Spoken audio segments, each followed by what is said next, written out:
Doctor Villalba, en otro proceso distinto al de Álvaro Uribe, que es el de su hermano Santiago Uribe Vélez, también apareció Cadena en este papel, digamos, de conseguir testigos favorables a su causa y terminó pues saliendo su nombre en una declaración de uno de esos testigos que es el mayor condenado por homicidio y paramilitarismo y narcotráfico, Juan Carlos Rodríguez, conocido con el alias de Zeus.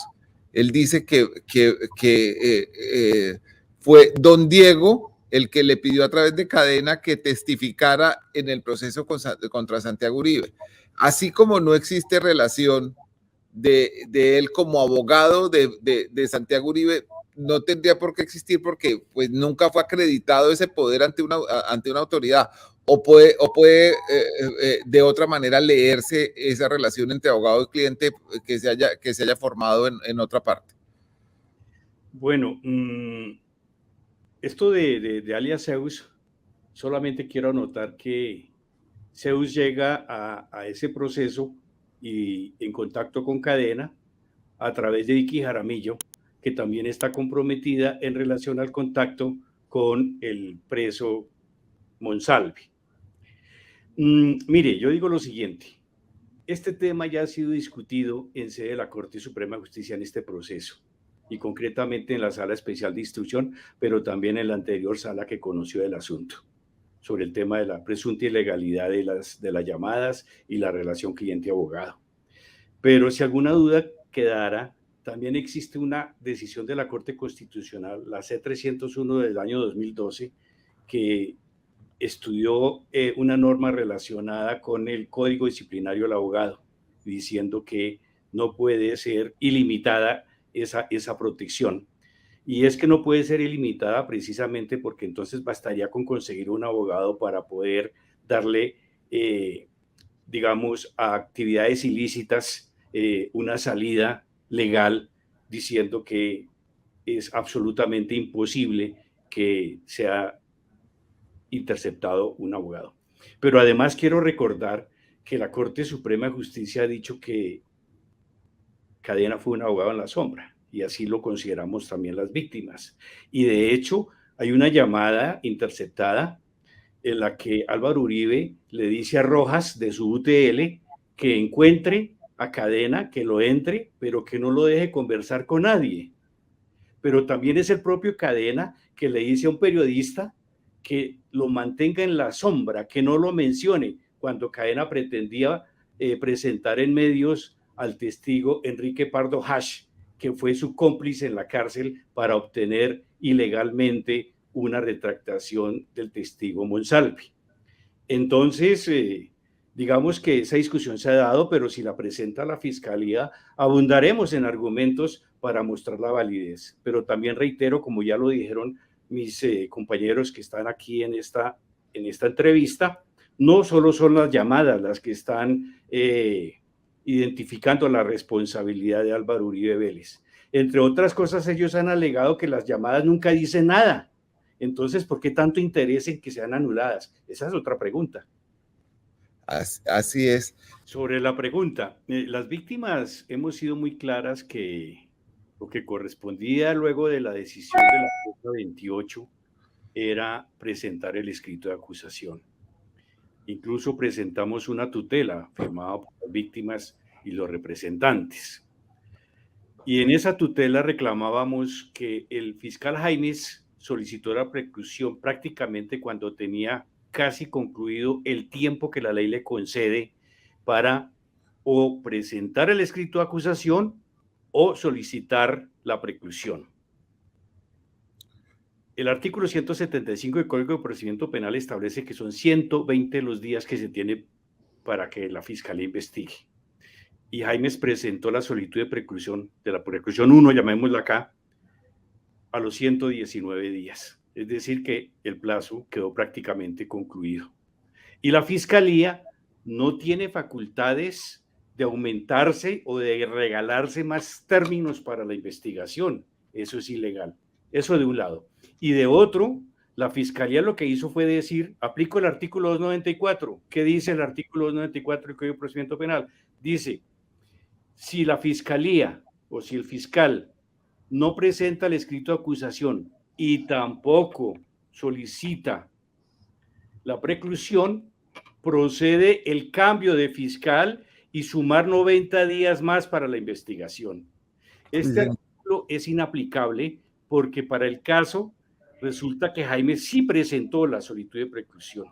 Eso lo hemos alegado, hubo una tutela, pero en las diferentes instancias desafortunadamente la perdimos, pero hoy sigo con la absoluta convicción de que ese artículo es inaplicable y que por tanto esta segunda solicitud es ilegal. Doctor Villalba, este proceso es un proceso que se deriva de otro, en donde básicamente el expresidente Uribe había denunciado penalmente al senador Iván Cepeda y había utilizado unos testigos que también parecen tener relación con la oficina de Envigado. El señor Wilser Molina, que fue alcalde de Amagá, aparece como parte del equipo de defensa de un miembro de la oficina de Envigado. Los testigos Simón y Castañeda, que llevan en un proceso anterior que no hace parte de esto, también aparecen. ¿Usted ha notado esa circunstancia recurrente en testigos a favor del expresidente Uribe? Bueno, efectivamente, estos testigos no solamente actuaron en el proceso que se siguió contra el senador Iván Cepeda, como Castañeda y Simón, los que usted acaba de mencionar, y que fueron los testigos que precisamente consiguió Wilser Molina.